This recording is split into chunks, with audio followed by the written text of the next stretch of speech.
મિત્રો, ધોરણ 12 ની અંદર આપણે હવે નવો ટોપિક સંચાલનના હેતુ અને મહત્વમાં જોવાનો છે, સંચાલનના કાર્ય વિશે. પહેલો ભાગ તમે જે જોયો તે હતો સંચાલનની વિવિધ સપાટીઓમાં.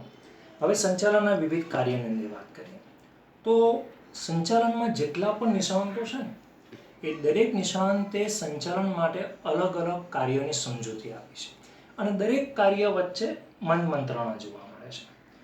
સરળ ભાષામાં કહેવા જઈએ તો શરૂઆતથી અત્યાર સુધીમાં મેં તમને શીખવેલું કે સંચાલનના મુખ્ય 4 કાર્યો આવે: આયોજન, પ્રબંધ, દોરવણી અને અંકુશ. બરાબર છે? તો એક વસ્તુ અહીંયા ધ્યાન રાખવા જેવી છે કે ભાઈ સંચાલન શાના માટે? તો ધંધાકીય હેતુઓ સિદ્ધ કરવા માટે, સાંભળજો, ધંધાકીય હેતુઓ સિદ્ધ કરવા માટે તેનું સંચાલન કાર્યક્ષમ પૂર્વક થવું જરૂરી છે. રિપીટ, ધંધાકીય એકમના હેતુઓ સિદ્ધ કરવા માટે તેનું સંચાલન કાર્યક્ષમ પૂર્વક થવું ખૂબ જ જરૂરી છે. બરાબર છે? અને આ સંચાલન કરવા માટે સંચાલકે વિવિધ પ્રક્રિયાઓમાંથી પસાર થવું પડે છે. તો પ્રક્રિયા એટલે શું?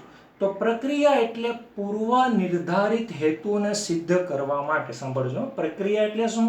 તો પ્રક્રિયા એટલે પૂર્વ નિર્ધારિત હેતુને સિદ્ધ કરવા માટે તબક્કાવાર ચાલતી સતત પ્રવૃત્તિ. સરળ ભાષામાં પ્રક્રિયા એટલે આયોજનનો ભાગ છે. બરાબર છે? શું કીધું પ્રક્રિયા એટલે? તો પૂર્વ નિર્ધારિત હેતુઓને સિદ્ધ કરવા માટે તબક્કાવાર ચાલતી સતત પ્રવૃત્તિ.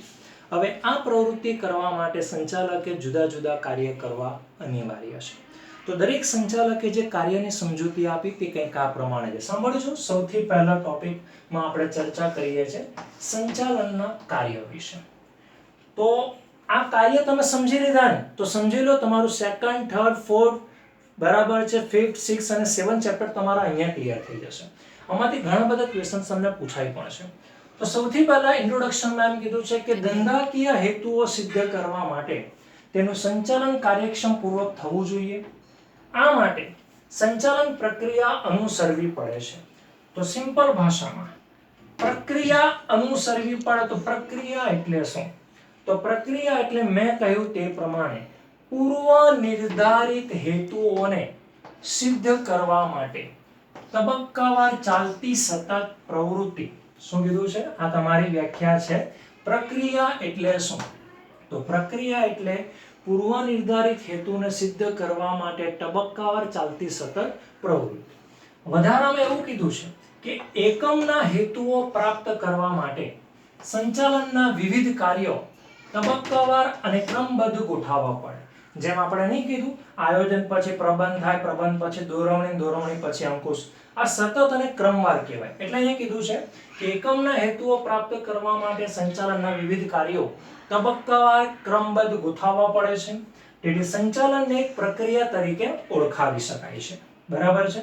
પ્રક્રિયા એટલે એક પછી એક કાર્ય થાય, એટલા માટે એને પ્રક્રિયા કહેવામાં આવે છે. ખ્યાલ આવી ગયો? તો સાંભળજો, અહીંયા કીધું છે કે સંચાલન પ્રક્રિયામાં કયા કયા કાર્યો હોવા જોઈએ તે માટે જુદા જુદા વિદ્વાનો વચ્ચે મંત્રણા પ્રવર્તે છે. તો સંચાલનના કાર્યોનું વર્ગીકરણ કર્યું છે. અહીંયા છે કુન્ટસ અને ઓડોનલભાઈ. કોણ છે? કુન્ટસ અને ઓડોનલભાઈ. તો જો કુન્ટસ અને ઓડોનલે સંચાલનના કાર્યનું વર્ગીકરણ માટે કીધું છે. એમણે સંચાલનના કાર્ય કયા દર્શાવ્યા? આયોજન, વ્યવસ્થા તંત્ર એટલે મેં તમને શીખવ્યું હતું પ્રબંધ, કર્મચારી વ્યવસ્થા, દોરવણી અને અંકુશ. જો હવે આ કાર્ય વધારાનું આવ્યું. આયોજન, પ્રબંધ, દોરવણી, અંકુશ તો હતું જ ને. કયું કાર્ય વધારે આવે છે? કર્મચારી વ્યવસ્થા. ઓકે. હવે છે હેનરી ફેયોલ. ભાઈ હેનરી ફેયોલે સંચાલનના કાર્યને કહ્યું આયોજન, પ્રબંધ, આદેશ આપવો, સંકલન અને અંકુશ. જો ભાઈ 1, 2 અને આ કાર્ય સરખા આવ્યા. કયા બે બદલાયા?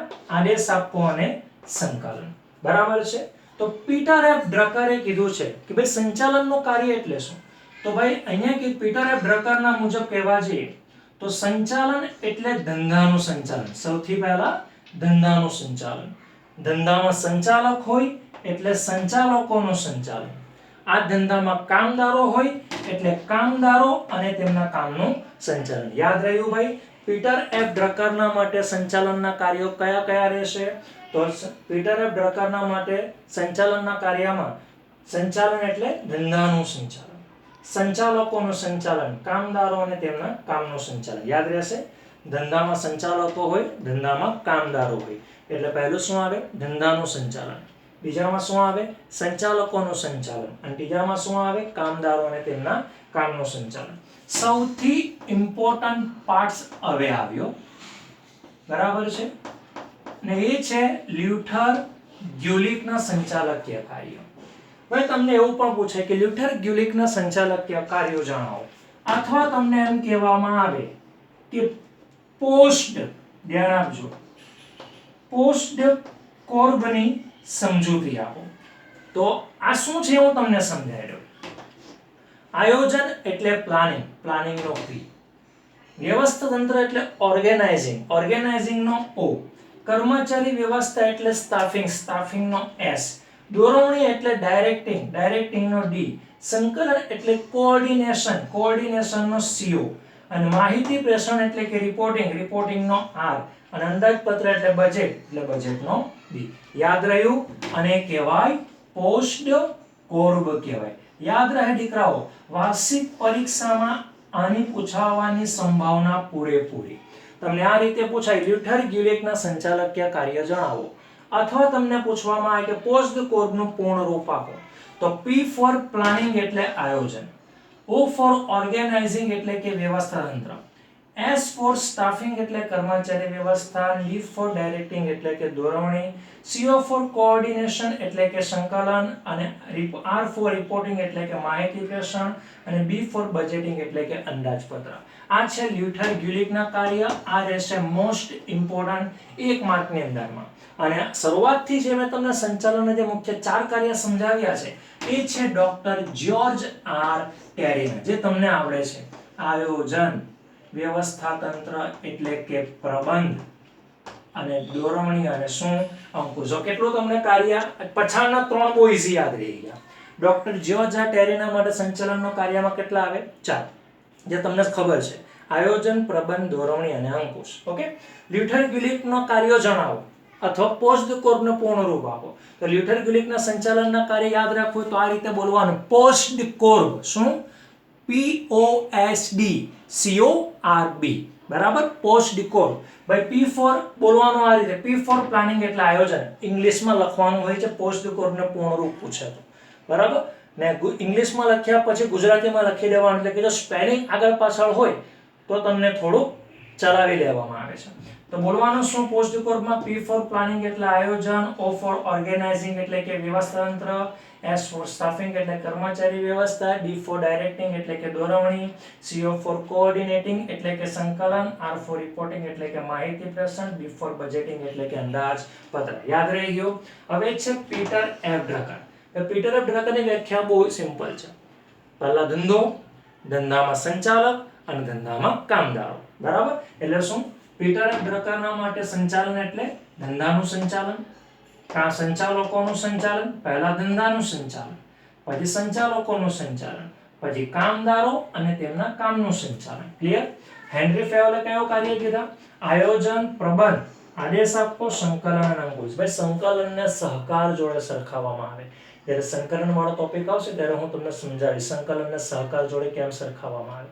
એક નાના પોઈન્ટથી સમજાવવાનો પ્રયાસ કરીશ.